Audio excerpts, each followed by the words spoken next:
Pour ce que l'Esprit veut nous donner ce matin, je vais vous inviter à tourner dans le psaume 39. Dans le psaume 39, on va lire du verset 5 au verset 7 pour introduire le sujet de ce matin.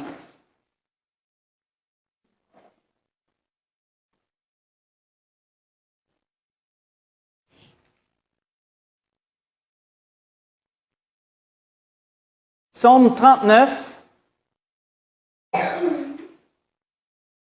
verset 5 au verset 7.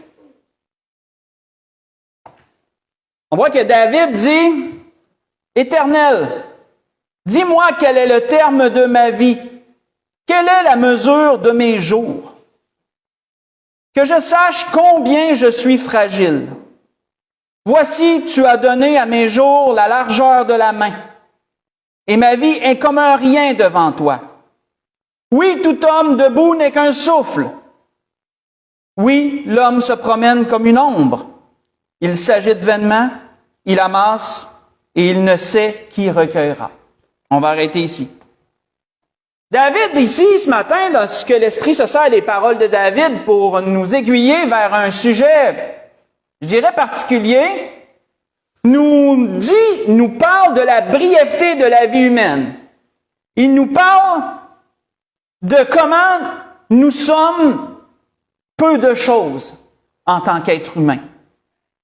Parce qu'on a souvent tendance à penser, je parle en général, humainement parlant, qu'on est le nombril du monde, que les êtres humains, on est grand. Mais quand on regarde les Écritures et qu'on regarde ce que David dit ici, David dit, « Enseigne-moi le nombre de mes jours pour que je sache à quel point que je suis fragile, à quel point je suis peu de choses. » Il compare la vie humaine à une ombre. Et vous savez, quand que le soleil est à son zénith, vous sortez dehors, vous voyez votre ombre. Mais cette ombre-là ne demeure pas toujours. Si le soleil est caché, l'ombre disparaît. Et ça peut se faire en un claquement de doigts. On voit que un prophète, Ésaïe, faites juste écouter, disait ceci, « Une voix crie, et il répond, que crierai-je? Toute chair est comme l'herbe, et tout son éclat comme la fleur des champs. L'herbe sèche, la fleur tombe. Quand le vent de l'Éternel souffle dessus, certainement le peuple est comme l'herbe sèche, la fleur tombe, mais la parole de Dieu subsiste éternellement. » Voyez cela dans Ésaïe chapitre 40, verset 6 au verset 8. Jacques nous dira également, « Vous qui ne savez pas ce qui arrivera demain, car qu'est-ce que votre vie? Vous êtes une vapeur qui paraît pour un peu de temps et qui ensuite disparaît. » Dans Jacques 4, verset 14. La réalité, frères et sœurs, que les Écritures nous dépeignent, que la parole de Dieu nous donne, c'est que l'être humain, aussi orgueilleux qu'il puisse être, est en réalité peu de choses. On voit qu'il nous a été mentionné par le prophète que nous sommes comme l'herbe. Et vous savez, l'herbe ne dure pas toujours, elle dure qu'une saison. Et ensuite, elle sèche. Elle est coupée pour les besoins de la cause. On voit que la fleur, aussi belle qu'elle puisse être, aussi odorante qu'elle puisse être, elle dure une saison et même moins que ça. Quelques semaines. Et ensuite, elle se penche, elle se fane, les pétales tombent et la fleur n'est plus.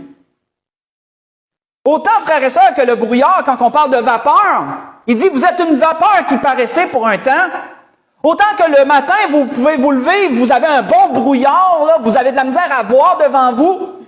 Mais qu'est-ce qui arrive lorsque le soleil paraît? Le brouillard s'évapore et il n'y en a plus. La vie humaine, frères et sœurs, est une chose très fragile et une chose très brève que les Écritures nous enseignent. Nous sommes peu de choses. Là, on parle d'un être humain. Mais si on considérait tous les êtres humains ensemble, est-ce que ça serait mieux? Si on prendrait le monde entier, le 8,5 milliards d'habitants, puis qu'on se dit, il y en a beaucoup de monde, ça va-tu paraître plus? Est-ce que ça va être plus grand? Qu'est-ce que la Bible nous en dit? Allons voir dans Isaïe 40. Qu'est-ce que la Bible nous en dit? Dans Isaïe 40, verset 15 au verset 17. Qu'est-ce que la Bible nous dit à propos des peuples, du monde, de l'humanité? Si l'être humain est peu de choses, est-ce que l'humanité est plus parce qu'il y en aurait plus? Qu'est-ce que les Écritures nous en disent? Dans Ésaïe chapitre 40, verset 15 au verset 17.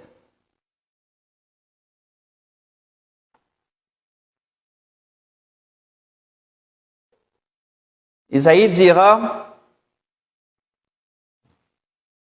« Voici les nations sont comme une goutte d'eau dans un seau. Elles sont comme la poussière sur une balance. Voici les îles sont comme une fine poussière qui s'envole. Le Liban ne suffit pas pour le feu et ses animaux ne suffisent pas pour l'Holocauste. Toutes les nations sont devant lui, en parlant devant Dieu, comme un rien. Elles ne sont pour lui que néant et vanité. » On voit que David avait dit dans un autre psaume, « Oui, vanité des fils de l'homme, mensonges les fils de l'homme. Dans une balance, ils monteraient tous ensemble plus légers qu'un souffle. » Voyez ça dans Psaume 62, verset 10. Un roi païen, du nom de Nabuchodonosor, qui a été visité par Dieu, et qui, dans la grandeur de son orgueil, lui qui se pensait maître du monde et tout-puissant, Dieu l'a abaissé. Et qu'a-t-il reconnu au terme de quelques années de misère? Il a levé ses yeux au ciel et il a dit ceci, « Tous les habitants de la terre ne sont à ses yeux que néant. Il agit comme il veut, comme il lui plaît, avec les armées des cieux et avec les habitants de la terre, et il n'y a personne qui résiste à sa main et qui lui dise, « Que fais-tu? » Voyez ça dans Daniel 4, verset 35. La réalité que les Écritures nous dépeignent, frères et sœurs, c'est que même si on prendrait 8,5 milliards d'habitants ensemble, aux yeux de Dieu, c'est toujours comme à rien. C'est toujours comme peu de choses. On voit il nous est dit que toutes les nations sont comme une goutte d'eau dans un seau. J'avais déjà fait l'expérience. Prenez une chaudière de 5 gallons, mettez une goutte d'eau dans le fond. Et vous devez porter attention pour la voir. Puis si vous prenez la chaudière et vous la faites tourner d'un bord puis de l'autre, l'eau va s'étendre, le petit peu d'eau qui est dedans va s'étendre, puis vous ne voyez plus rien. Même si c'est là, c'est plus là. Ça paraît plus là. Ainsi sont les nations aux yeux de Dieu. Peu de choses. On voit que ce roi païen disait que toutes les nations étaient comme du néant. Savez-vous c'est quoi du néant? Le néant, ça veut dire que c'est du vide, c'est rien, en fin de compte. Et c'est particulier parce que quand je méditais là-dessus, la science nous démontre une chose. La science nous parle que tout est atome à la base. Vous avez déjà sûrement entendu ça dans vos cours de sciences. Tout à la base n'est qu'atomes, des atomes. Même la Bible en parle dans un endroit. Dans Proverbe 8, verset 26, c'est mentionné.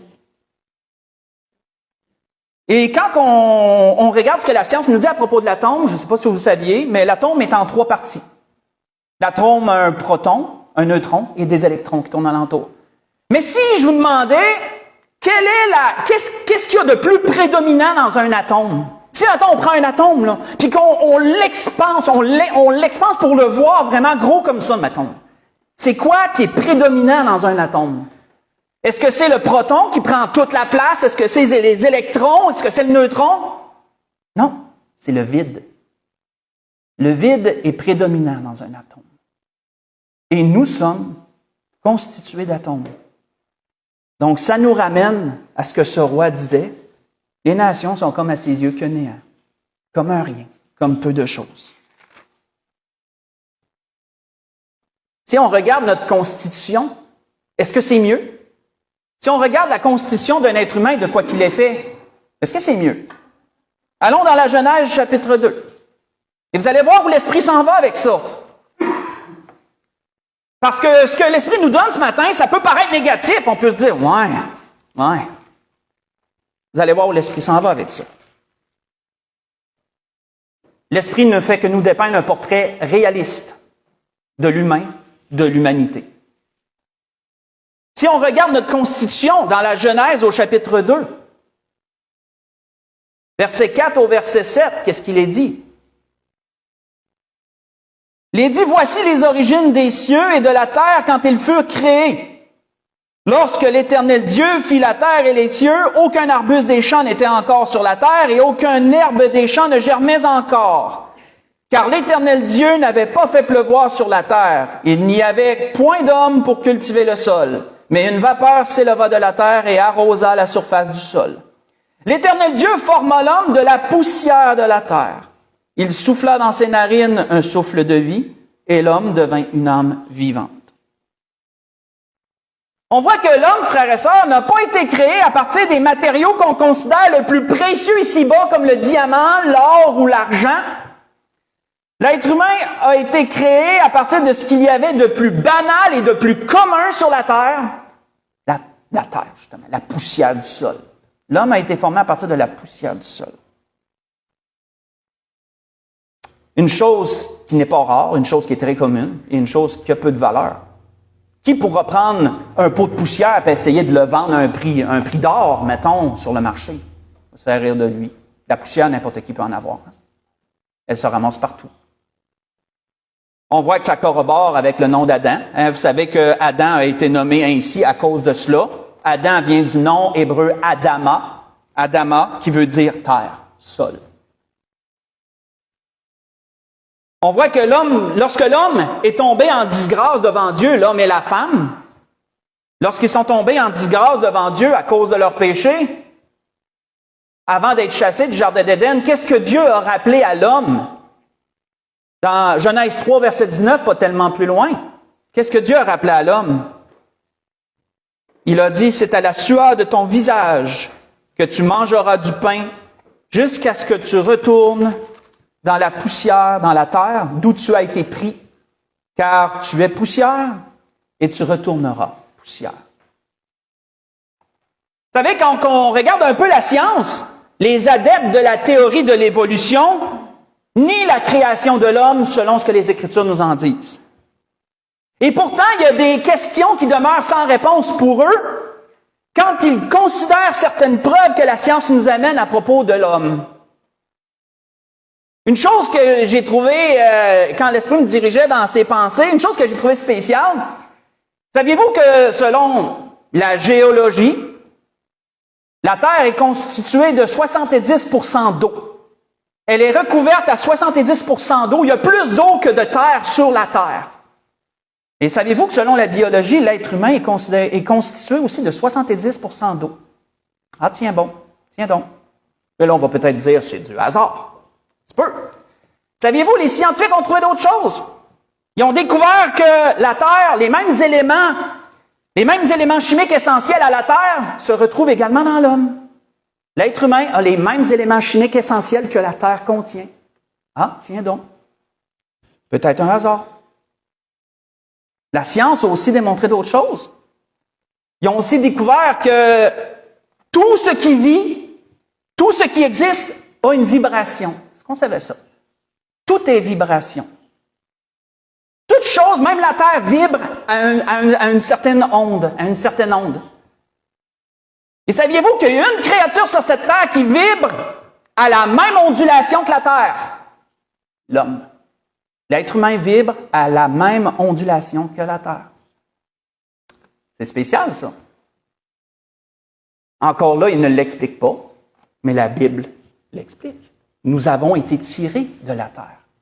C'est pourquoi on a tant de choses qui corroborent dans notre constitution, dans notre personne, à la terre. C'est pas pour rien. Donc, je trouvais ça intéressant de le soulever. On voit d'ailleurs que Abraham reconnaîtra sa nature devant Dieu en disant, « Voici, j'ai osé parler au Seigneur, moi qui ne suis poudre et cendre. » Moi qui ne suis poudre et cendre. Vous voyez ça dans Genèse 18, verset 27. Quand on pense à notre petitesse, quand on pense à la brièveté de notre vie, à notre faiblesse,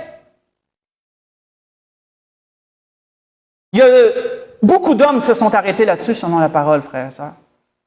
Et il y en a entre autres deux qui ont relevé le plus grand mystère qui existe par rapport à ça. Le plus grand mystère qui existe à propos de notre bassesse et de notre petitesse. Parce que le portrait que l'Esprit nous dresse jusqu'à présent, c'est que l'homme, dans tout son orgueil, est en effet rien.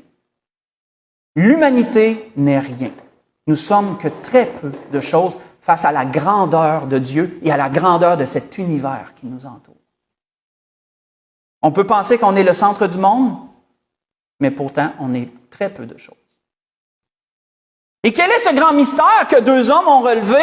Allons dans le psaume 8, allons voir ce que David relève, et il a relevé ce grand mystère qui, au sens de plusieurs, est le plus grand des mystères. Quel est ce mystère? Dans le psaume 8, si on lit à partir du verset 4.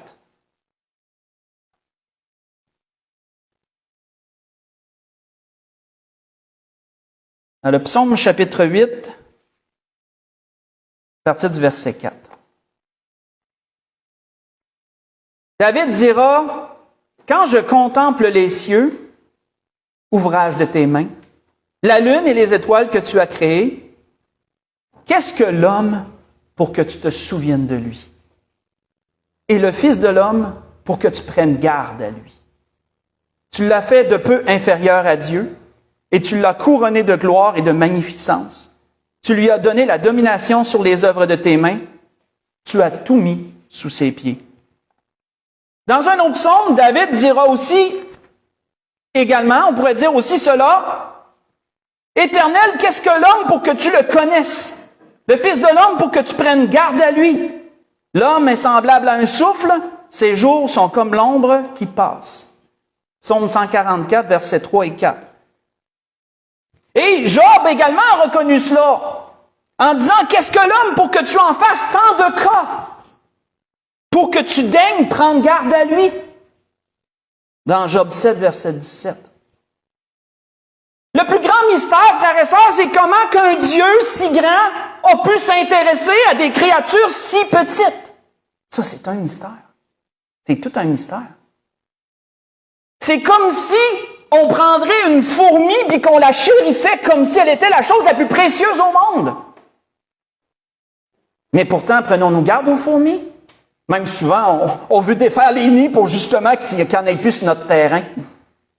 On va piler dessus. Quand j'étais jeune, moi-même, je m'amusais à faire ça. On défaisait les nids. On voyait un nid, là, puis on le défaisait, puis après ça, on riait quand on regardait les fourmis s'agiter d'un bord puis de l'autre. Et pourtant, frères et sœurs, aux yeux de Dieu, on est ça. Mais Dieu, malgré tout, nous chérit comme si on n'est pas comme si. Parce qu'il nous considère les créatures les plus précieuses qui existent. Mais pourtant, on est tellement peu de choses. C'est un mystère. Comment un Dieu si grand a pu s'intéresser à des créatures si petites? On voit que, dans ce qu'on a lu, il nous est dit que Dieu se souvient de nous. Ça veut dire quoi quand on se souvient de quelqu'un? Ça veut dire qu'il occupe nos pensées. Hein? Il occupe nos pensées. Puis peu importe où qui est, on va se souvenir de lui. Il occupe nos pensées. Dieu se souvient de nous. Dieu pense à nous. Dieu prend garde à nous. Quand on prend garde à quelque chose, on veut y faire attention, on veut surtout pas le briser, on veut surtout pas le graffiner, on veut surtout pas qu'il arrive quelque chose. La Bible nous dit que Dieu prend garde à nous. Il nous protège, il nous nourrit, etc. Il porte attention à nous. Il porte attention à tout ce qui nous concerne. On peut penser que Dieu est indifférent à notre vie, et c'est pourtant tout le contraire. Dieu porte une très grande attention à notre vie. Il porte une grande attention à ce qu'on vit. Il porte attention à ce qui nous concerne, ce qui nous arrive, etc. Peu importe si on le croit ou pas. Aux yeux de Dieu, nous sommes ce qu'il y a de plus précieux. Mais pourtant, nous sommes ce qu'il y a de plus faible et de plus vanité. Comme disait l'Ecclésiaste, hein, vanité des vanités, tout est vanité. Et vous savez, quand on parle de vanité, c'est pas positif. Une vanité, c'est quelque chose qui passe. Ça ne demeure pas dans le temps. Quand c'est vanité, ça passe. Et l'Ecclésiaste disait ça, tout est vanité. Et quand j'ai lu, moi, ce que Job disait, qu'est-ce que l'homme pour que tu en fasses tant de cas? Et quand on pense à ça, là, pour que tu en fasses tant de cas, quand vous faites beaucoup de cas de quelque chose, là, ça veut dire qu'aussi insignifiant que pour quelqu'un d'autre, ça puisse paraître, si toi t'en fais tant de cas, là, c'est comme tu vas vraiment porter de l'attention, tu vas protéger, tu vas tout faire pour cette chose-là. Puis quelqu'un va te demander, ben pourquoi tu fais tant de cas de ça? C'est tellement peu. C'est comme ça qu'on est aux yeux de Dieu. Dieu fait tant de cas de nous.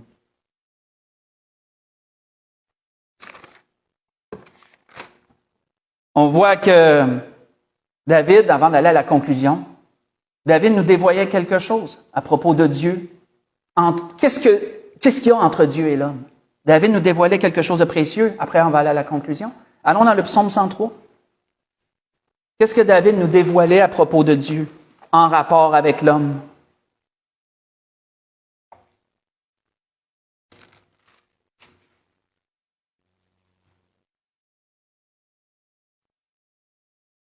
Comme vous voyez, le portrait que l'Esprit nous a dépeint peut paraître négatif, défaitiste, décourageant, voire même. Ça brise notre orgueil, ça. Ça brise notre ego. Mais en même temps, ça révèle un mystère. Comment Dieu peut prendre soin de moi? Comment Dieu peut porter attention à moi? Pourtant, je suis tellement rien. Je suis constitué de vide. Dans ma majeure partie, si on considère l'atome. Je suis peu de choses. Je viens de ce qu'il y a de plus commun. Je viens de la poussière de la terre. Mais je suis ce qu'il y a de plus précieux aux yeux de Dieu, sur toute la création. Wow! Ça fait du bien entendre ça. Quand on regarde ce que David nous disait dans le psaume 108, psaume 108, j'ai dit psaume 108, excusez-moi, le psaume 103, excusez-moi, c'est moi qui ai...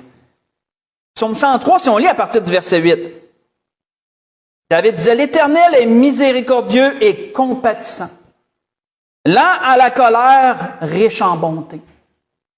Il ne conteste pas sans cesse, il ne garde pas sa colère à toujours. Il ne nous traite pas selon nos péchés, il ne nous punit pas selon nos iniquités. Mais autant les cieux sont élevés au-dessus de la terre, autant sa bonté est grande pour ceux qui le craignent. Autant l'Orient est éloigné de l'Occident, autant il éloigne de nous nos transgressions. Comme un père a compassion de ses enfants, l'Éternel a compassion de ceux qui le craignent.